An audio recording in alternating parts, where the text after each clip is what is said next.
Before we begin, I just wanted to take a quick moment to discuss safety. In the previous video, one of my regular viewers mentioned that my coat is getting a little unsafe and it's going to be getting caught in the equipment. I'm not a real big safety advocate, but for once I actually do agree. This is getting to be a bit of a hazard, so before I fillet myself with a grinder or even worse, I'm going to do a little restoration work on this coat here.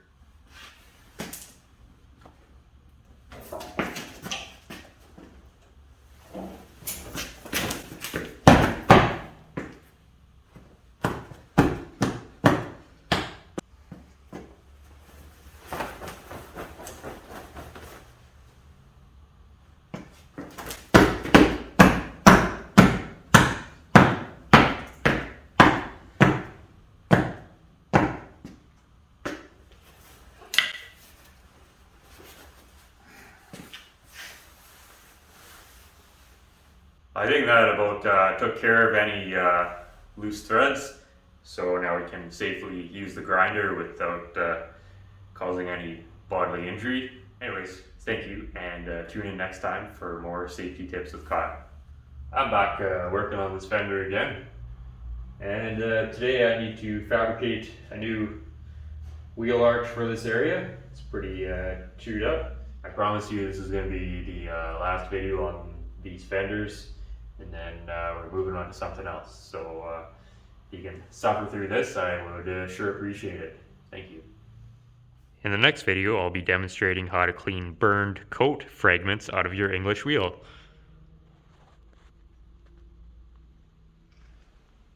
Let's get a close-up of the before here. We've got a crack running through here that we need to fix, and then this whole arch right down to here, it's all mashed in,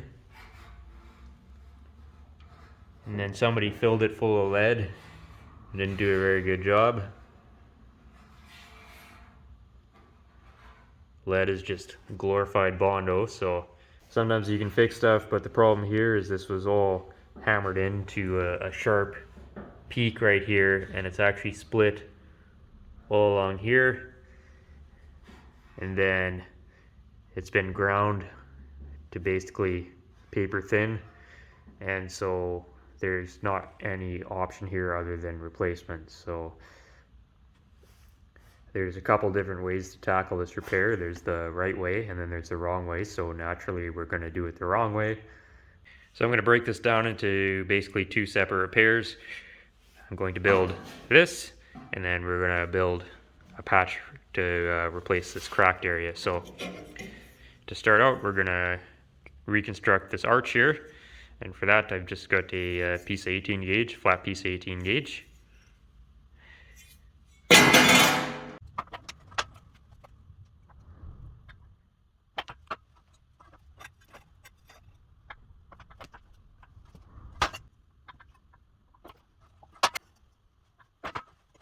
So you can see I bent this thing into a rolled kind of edge here using this offshore garbage brake, and what I did to facilitate that is this has an adjustment where you can move the clamp further back, and you can see there's a bit of a ledge here from where the actual bendy thing goes on. So the closer this is to this edge here, the sharper the bend is, and the further back, the more relaxed it is. But I did a test piece and I still wasn't getting enough of a relaxed bend on this, so I ended up just kind of bending about 1/8 inch apart, just very little at a time, until I had it at 90 degrees.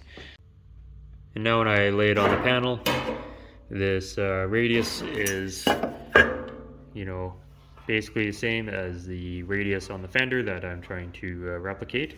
Now, as you can see, these fenders also have a lip around the inside, but I am not going to address that until after the patch is completed and welded in. So that will be the last step, is forming this edge right here. So what I'm going to do now is I'm going to stretch this edge, and by stretching this facing edge, it's going to give it the arch of the wheel opening. So I've got a template here so that I know how I need to curve it, and then I've got my stretcher here, and I'm just going to stretch away until I've got something that resembles a wheel opening.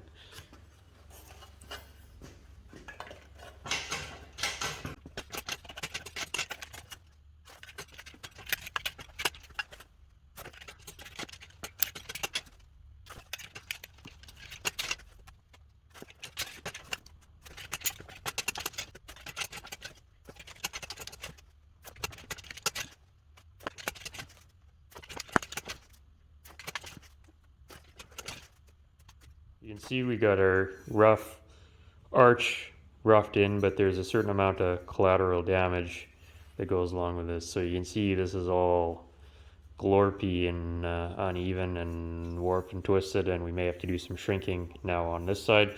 But to begin, I'm just going to start by hammering, dolling this area to level it all back out again and hopefully take care of some of this issue.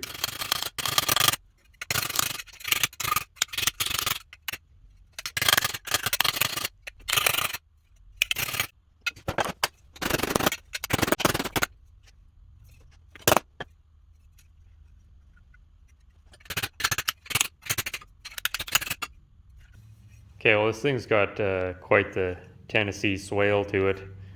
It's all unhappy, and that's largely due to us doing this rounded edge. If it was just a straight 90, then it tends to cooperate, but as soon as you add this extra dimension, disappointment here, it wants to go crazy on you. So it's all very, like that. So what I'm going to have to do is I'm going to have to do some shrinking along this inside edge now to alleviate some of that.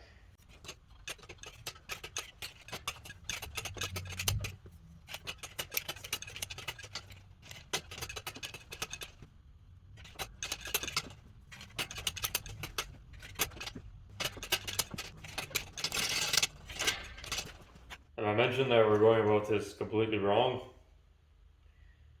Oh, I did? That's good.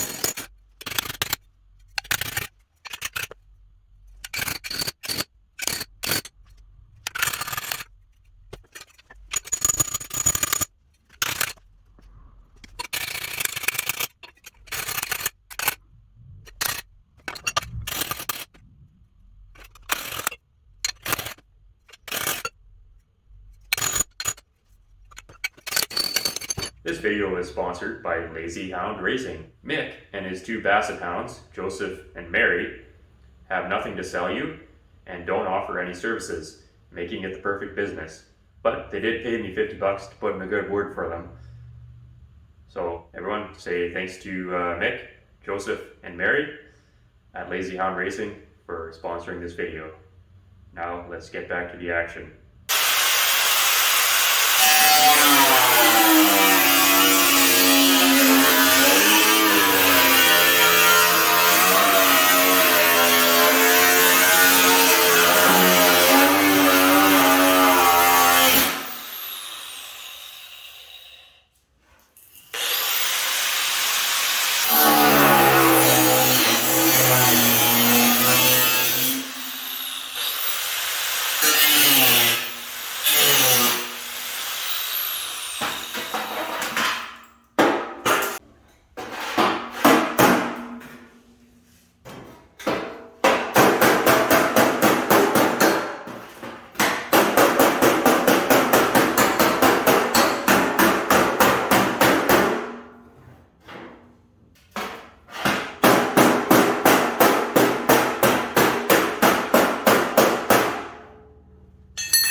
Well, this isn't looking completely hopeless. I'm just going to take a screwdriver and I'm going to scribe a line into the fender here, and that's going to be my cut line so that I can butt weld this.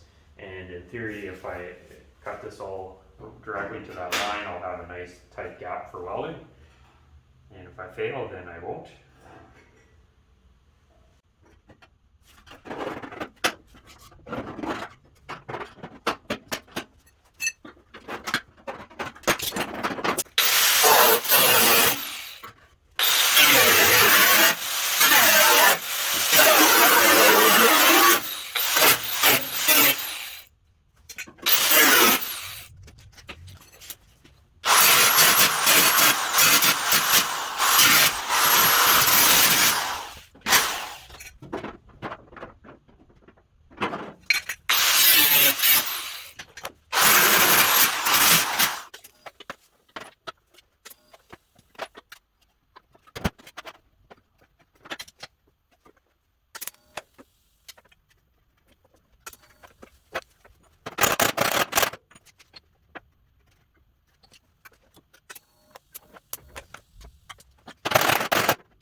Okay, we got our patch panel all tack welded in there, and then I just made a little patch for this as well. I don't think we caught that on camera, but it is pretty insignificant. Anyways, the reason I had to build this separate is because my stretcher, it doesn't have it only has like a 1-inch throat on it. So in order to stretch this edge, I needed to build this separately because otherwise it wouldn't fit in my stretcher, which is why, you know, if you were a professional, you would make this all in one shot, then fold this edge over and do it that way. But this is the way we've chosen to do it, and it seems to be working. Crude but functional. And at the end of the day, we've only got basically an extra 3 inches of weld to finish out, which isn't really a big deal. So I like to grind down all my tacks before I do the final welding, because I'm just going to then get everything clean as I can. And I'm just going to start here, blast this whole thing in all in one shot, and then I'll come back and blast this all in one shot. For welding wire, I'm using 030 ER70S-6 MIG welding wire. Works really awesome.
I don't know if you can see that on camera. It looks like you can, but you can see just how bad this is all warped on us now. So you can see we got a big mountain here, big low spot here, and the whole thing is like this. And this was all straight before we welded it. So now we're gonna correct that. You see there's a rocking action there indicating a high spot right here. And then we're very low. This whole area puckered way in. So now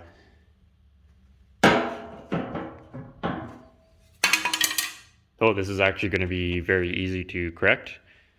So as I've mentioned many times before in my other videos, all of this distortion and warping that we've encountered here is all caused by the weld area shrinking. So the way to correct that is going to be by stretching the weld area back out. And again, as I've said before, we're just going to use our hammers and our dollies and use the on-dolly technique, which is going to planish the weld, stretch it, and bring this all back into alignment.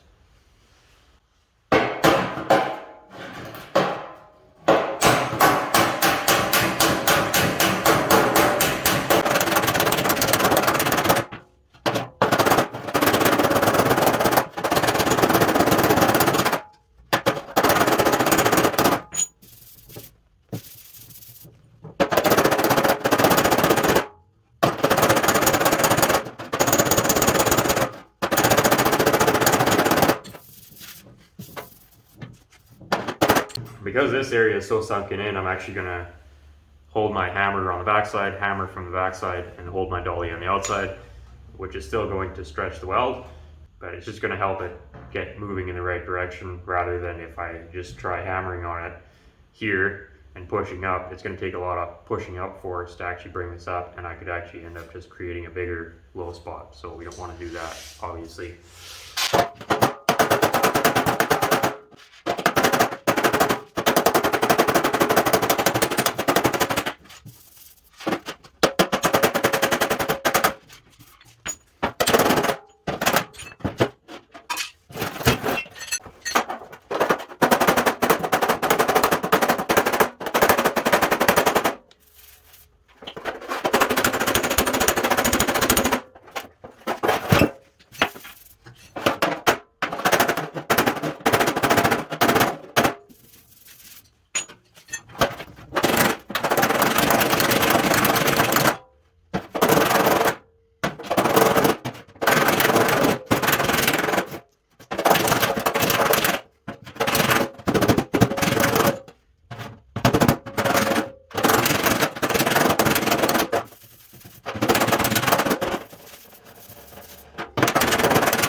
Not a professional grade repair, but certainly good enough for what we're working with. So you can see why I saved this, folding this lip for last, because it just gives me extra room to hammer and dolly all of this straight after it's welded. There you can see all of our mountains and valleys have gone away. You know, that might be acceptable in other parts of the world, but here in Saskatchewan, that's the last thing we need. Let's get this edge folded over. I'll show you how I do that. That's really simple. I actually showed you that before, but for new viewers, we'll just show it again because why not? Got this edge all prepped and ready to fold over to match this edge. So for this, I've just got this hardened pin, and I just cut a little slot into it, and then that'll just fit over just like so. And then we'll use this to tip this edge. I've already demonstrated this before on previous videos, but just in case I haven't wasted enough of your time already today, I'm gonna set up the camera and waste some more of your time.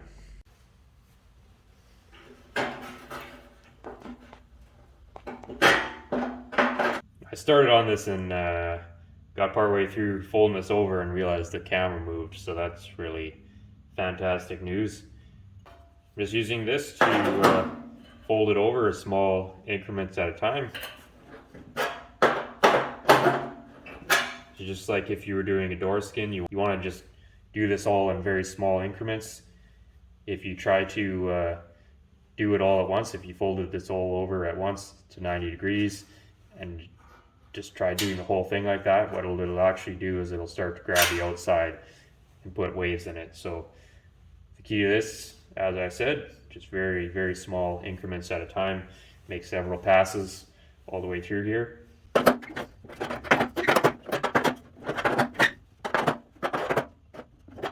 Thing with all this stuff is if you get in a rush in one step, you'll just end up paying for it in the next step. So you take your time through each of the steps, and in the long run, it's actually faster.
There's the completed edge all folded over. You see I just used that little homemade tool I've got and then completed the rest, just tuned it up a bit with a hammer and dolly afterwards. So that'll kind of all blend in there and be certainly good enough for this repair.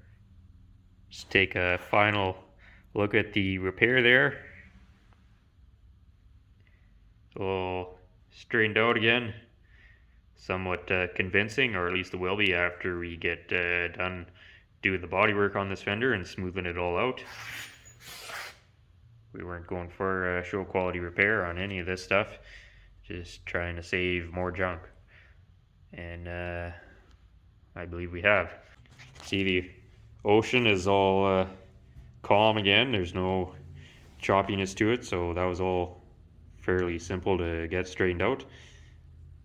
When you're TIG welding stuff, you don't want to be afraid of warping. It's going to happen no matter what. So I just blast it in and deal with the consequences later. Once you figure out, how to control it, then you can, it's no longer something to be afraid of. So Well, thanks for once again giving me the opportunity to feed you a bunch of misleading information. Thanks also to all of you who've been liking and commenting on the videos and sharing them and watching them. I really appreciate that. We recently hit 8,000 subscribers. I think we're a bit over that now. We're hoping to hit 10,000 by the end of the year, so we'll see how that goes. I'm not going to hold my breath on that, but this is going to be the last segment on these fenders. I've got about another day just fine tuning and knocking dents out and stuff, which isn't going to be all that spectacular. And then there's going to be, you know, a bunch of sand and filler and stuff, which doesn't exactly make good content. So there might be a bit of a break before the next video because I got to get these fenders done, but we'll think of something fun to do on the next one for you. Anyways, thanks again for following along.